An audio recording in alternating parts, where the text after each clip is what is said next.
उत्तराखंड के उत्तरकाशी में 12 नवंबर की सुबह 4 बजे एक निर्माणाधीन टनल धंस गई।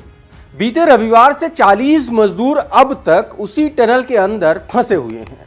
चारधाम प्रोजेक्ट के तहत यह टनल ब्रह्मखाल और यमुनोत्री नेशनल हाईवे पर सिलक्यारा और डंडल गांव के बीच बनाई जा रही है। National highway and infrastructure development corporation limited, NDRF, SDRF, ITBP, BRO और नेशनल हाईवे की 200 से ज्यादा लोगों की टीम 24 घंटे इस रेस्क्यू ऑपरेशन में लगी हुई है। फिलहाल किसी को भी अभी तक रेस्क्यू करके बाहर नहीं निकाला जा सका है। इस एक्सप्लेनर में उत्तरकाशी के टनल में हुए हादसे के कारण और उसके साथ साथ वहां रेस्क्यू में आ रही दिक्कतों के बारे में बताएंगे। इसके साथ ही जानेंगे कि उत्तराखंड में अक्सर ऐसे हादसे आखिर क्यों हो रहे हैं और आखिर पिछले कुछ सालों से ऐसे हादसों में बढ़ोतरी क्यों हुई है। नमस्कार, मेरा नाम प्रशांत है और आप देखना शुरू कर चुके हैं डेली लाइन का एक्सप्लेनर। सबसे पहले आपको यह बताते हैं कि इस टनल में हादसा कैसे हुआ, कब हुआ। ब्रह्मखाल यमुनोत्री राष्ट्रीय राजमार्ग पर सिलक्यारा और डंडाल गांव के बीच बन रही एक सुरंग का हिस्सा रविवार सुबह ढह जाने से 40 मजदूर सुरंग के अंदर ही फंस गए। सुरंग की कुल लंबाई 4.5 किलोमीटर है, जिसमें सिलक्यारा के छोर से 2340 मीटर और डंडाल गांव की ओर से 1750 मीटर का निर्माण कार्य किया जा चुका है। सुरंग के दोनों किनारों के बीच 441 मीटर की दूरी का निर्माण कार्य अभी बाकी है। अधिकारियों के अनुसार मिट्टी का अचानक ढहना सिलक्यारा की तरफ से हुआ। यह हिस्सा एंट्री पॉइंट से 200 मीटर की दूरी पर था, जिसमें मजदूर फंस गए हैं और वहां पर रेस्क्यू ऑपरेशन जारी है।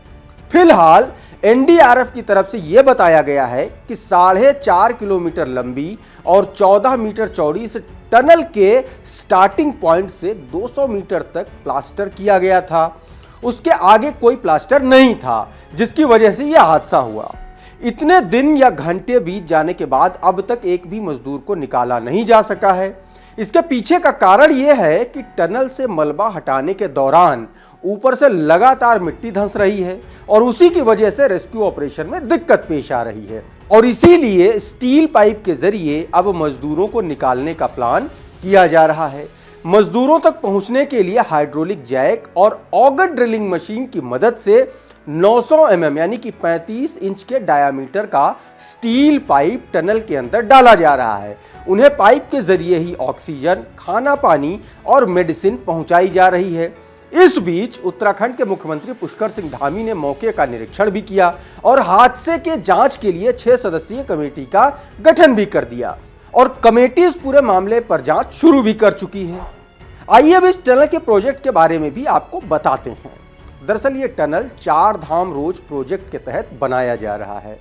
लगभग 854 करोड़ रुपए की लागत से यह तैयार हो रहा है। ये टनल हर मौसम में खुला रहेगा, यानी बर्फबारी के दौरान भी इसमें से लोग आना जाना कर सकेंगे। इसके बनने से उत्तरकाशी से यमुनोत्री धाम के बीच की दूरी 26 किलोमीटर तक कम हो जाएगी। उत्तराखंड में बार बार इस तरह के हादसे आखिर क्यों हो रहे हैं, आपको ये भी बताते हैं। जानकारों के अनुसार ये जो पूरा हिमालय का क्षेत्र है वो बहुत ही कमजोर हो चला है। यहाँ के पहाड़ जो हैं वो अब धीरे धीरे कमजोर होने लगे हैं और यहाँ लगातार इस तरह के हादसे इसी वजह से हो रहे हैं।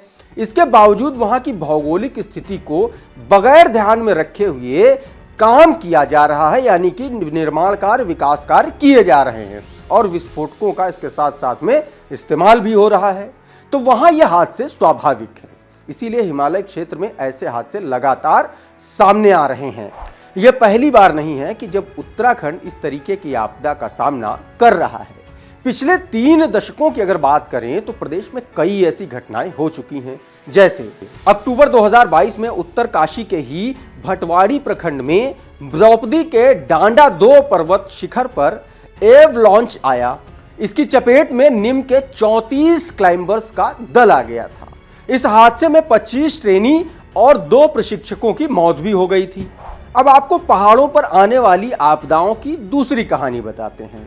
इसी साल जनवरी में जोशीमठ में जमीन में दरार की खबरों ने तमाम भूवैज्ञानिकों की चिंताएं बढ़ा दी। जोशीमठ में कई जगहों पर जमीनों में बड़ी बड़ी दरारें देखी गईं। कई घरों में दरारें आ गईं। इसी साल जुलाई महीने में चमोली जिले के अलकनंदा नदी के किनारे ट्रांसफार्मर फट जाने से पूरा प्रदेश हिल गया था। यह हादसा प्रोजेक्ट में बने ब्रिज में करंट आने की वजह से हुआ। इसमें 15 लोगों की मौत हो गई थी और 7 लोग घायल हो गए थे। कुल मिलाकर के पहाड़ों में निर्माण कार्य, अंधाधुंध विकास और विस्फोटकों का इस्तेमाल इन सब के पीछे की वजह मानी जा रही है। फिलहाल आज के एक्सप्लेनर में इतना ही, लेकिन आप बने रहिए डेली लाइन के साथ।